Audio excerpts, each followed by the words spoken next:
Sekarang sampean saya tanya, menurut Anda semua orang kena hisab enggak? Enggak, sampean jawab saja. Menurut Anda ketika di mahsyar semua orang kena hisab apa enggak? Pasti kita menjawab iya. Tapi kata Sayyid Muhammad itu keliru. Enggak kebayang orang seperti Nabi kena hisab. Pasti yang kena hisab itu orang-orang yang enggak jelas. Nah, misalnya Nabi jelas baiknya, harusnya ya langsung enggak kena hisab. Karena tidak mungkin seorang saksi kok diaudit, tidak mungkin. Lo saksi itu di pengadilan kan nggak tersangka, nggak terdakwa, dia tidak boleh diintervensi oleh hakim. Nah, Rasulullah ketika kiamat, ketika fil mahsyar, fi faslil qada itu jelas, fa kaifa idza ji'na min kulli ummatin bisyahidi wa ji'na bika ala haula'i syahida. Rasulullah sudah dekat Allah, pas mahsyar itu ada Allah, ada Rasulullah, ada Jibril. Kemudian Nabi itu mengidentifikasi. Ditanya sama Allah, bener mat ini umatmu? Ya, niki umatmu ya. Kalau yang enggak jelas ya Nabi lama jawabnya. Makanya kamu jangan jadi orang enggak jelas. Nah, itu kalau sekali enggak jelas itu Nabi lama sekali jawab. Nah, artinya begini, yang kena hisab itu meskipun kata Sayyid Muhammad, meskipun Dzahirul Quran itu menetapkan asbata umumal hisab, tapi zahirnya Quran yang sama juga menafikan hisab. Itu karena nggak mungkin, nggak kebayang kita malaikat berani menghisab afdhalul khalqi. Sama bisa bayangkan malaikat mengaudit Rasulullah SAW. Ahabbal khalqi ilallah. Kepen cilaka mencit ya. Wong jejer Allah kabeh dinten audit sudah indah. Fa kaifa idza ji'na min kulli ummatin bisyahidi wa ji'na bika ala haula'i syahida. Lalu mungkar nakir juga sama. Sampean bisa bayangkan mungkar nakir tanya Nabi Muhammad. Tesnya susah. Karena kalau Rasulullah terus ditanya, "Waman nabiyuka?" Wah, itu kan bisa kiamat itu.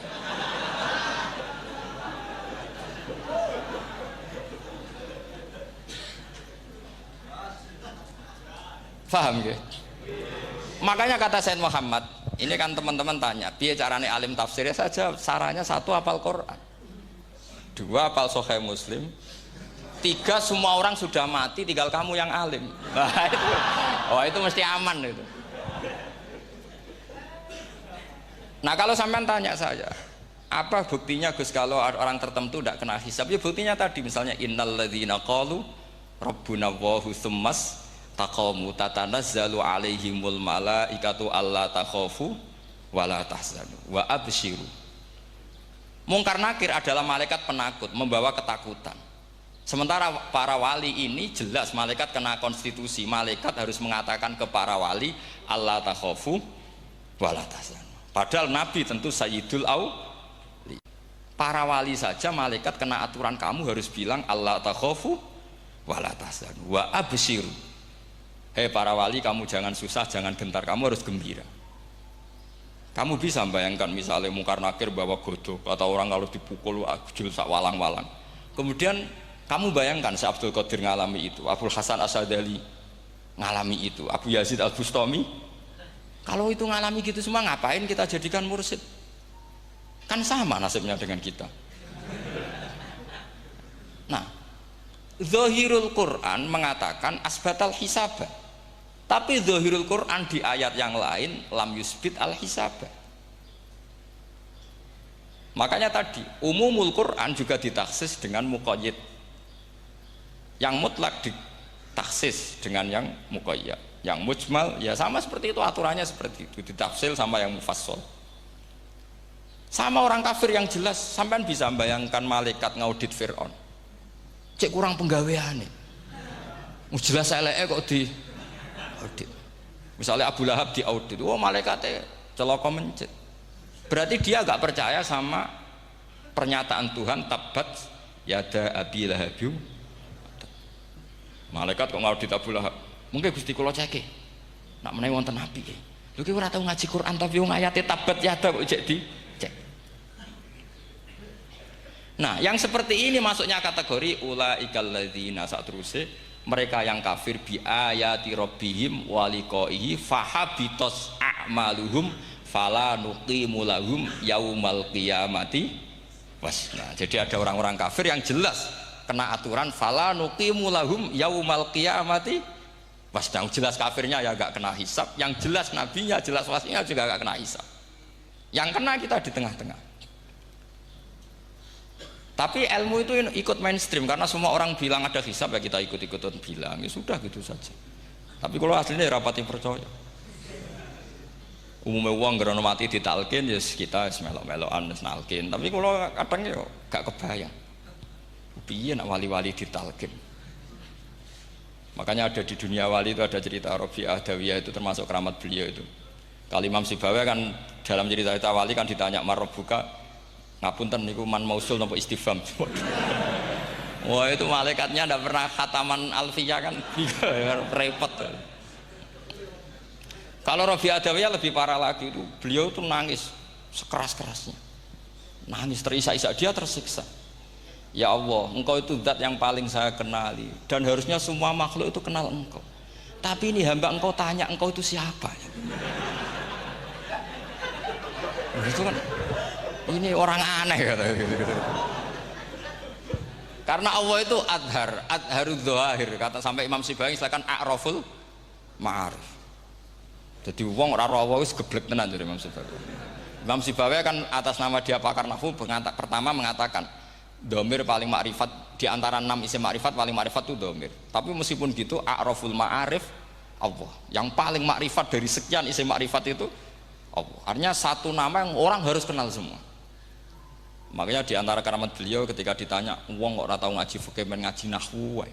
Gak tahu dia ngaji carane sesuci, carane iddah to gak tahu ngaji nahwu. Terus dia tanya, "Bima fa'ala rabbuka?" Lalu Allah memperlakukan kamu gimana? Terus kata Imam Sibawi, "Ghafaroli." Allah mengampuni saya karena saya orang yang mengatakan Allahu a'raful ma'arif. Ini penting kalau aturakan. Jadi makanya kalau sampean tanya caranya ilmu alim gimana, ya satu tadi, kalau sampean masih banyak orang hidup, syaratnya kamu harus hafal Quran, hafal hadis, hafal sekian ribu hadis, hafal sekian ulumul Quran. Itu kalau masih banyak orang hidup. Kalau sudah kamu sendiri hidup, ya sudah, pokoknya isokulhu ya salim sendiri kan, nggak ada saingannya itu. Makanya kata Sayyid Muhammad, beliau mengatakan kita meyakini umumal hisab ya berdasar dzahiril Quran, kita menafikan umumal hisab bahwa hisab hanya yahtassul liqaumin duna qaumin juga berdasar dzahiril Quran. Kita percaya semua mayat ditanya mungkar nangkir ya berdasar dzahiril ahadis. Kita tidak mengumumkan teks ini juga berdasar dzahiril ahadis. Karena malaikat mungkar nangkir juga malaikat. Berarti dia kena aturan kalau ketemu para wali Allah takhafu wala tahzan. Faham sih kalau maksudnya? Ini penting kalau aturakan. Jadi makanya aspeknya sampean bisa memulai kalau ingin jadi orang alim tafsir bisa mulai dari yang mudah saja, yang fikih saja. Makanya kata Imam Ghazali, kenapa Mu'tazilah jadi segoblok itu? Karena dia tertipu oleh umumatul Quran, oleh teks-teks umum. Dia tidak tahu mukhassisnya. Padahal setiap ayat umum itu pasti ada mukhassis.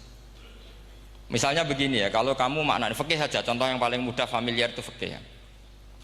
Misalnya kita ngaji Quran, wal mutallaqatu yatarabbasna bi anfusihinna salasata quru. Kalau orang dicerai, itu iddahnya itu 3 kali masa nawa suci. Apakah aturan iddah seperti ini hal hadhil iddah amatun likulli mutallaqatin am li mutallaqatin makhsusah? Apa ini semua mutallaqah iddahnya pasti salasata quru? Apa orang tertentu? Ya enggak, asal dia mutallaqah pasti iddahnya salasata quru. Anda goblok, Anda salah besar. Kalau misalnya yang dicerai adalah orang hamil, iddahnya apa? Salasata quru apa watil hamli? Watil hamli. Kita butuh ayat lain, wa ulatul ahmali ajaluhunna ayyadna hamlahu. Sama seperti kita ngaji walladzina yatawaffawna minkum wa yadharuna azwajan yatarabbasna bi anfusina arba'ata asyhurin wa asyra. Asal wanita ditinggal mati suaminya, maka iddahnya 4 bulan 10. Apa semuanya demikian? Enggak. Misalnya orang hamil iddahnya biwatil hamil. Artinya kalau Anda tertipu umumatil Quran, berarti Anda sama dengan menghukumi orang ditolak semua iddahnya salah satu Sama misalnya orang sekarang dalil-dalil wa may yatawallahum minkum fa innahu minhum. Kalau berkawan orang kafir, maka dia menjadi kafir. Itu kan fatal. Semua nabi ya berkawan orang kafir. Karena dakwahnya memang sama orang kafir. Lo coba, andai kan sampean hafal Quran, itu sama teori itu tuh mungkin menyedihkan. Coba istilahnya Quran, wadhkur akho'at wa ila adin akhawum huda wa ila samuda akhawum. Terus semua umatnya yang kafir disebut akhawum. Akhaw itu artinya apa? Saudara. Mereka ya berkawan sama orang kafir. Makanya butuh analisis fikih untuk maknani wa may yatawallahu minkum fa innahu.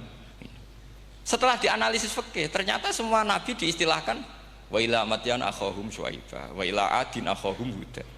Akhaw itu artinya apa? Saudara. Kalau sampean tanya, lalu logikanya gimana? Kata kitab-kitab kan wa in kana dasarin fajanibhu suratan. Kalau ada teman buruk, jauhi. Kalau teman baik, temani. Kalau cara usul fikih gampang.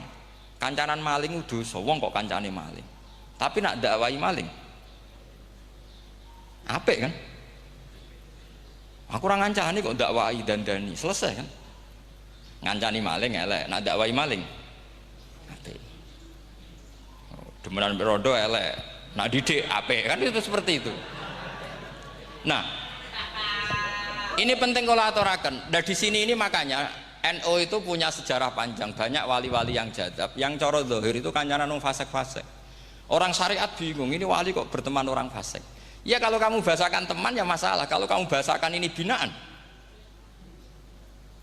enggak, sama jawab saja. Kalau dibahasakan teman masalah enggak masalah kan, tapi kalau dibahasakan itu binaan, selesai kan?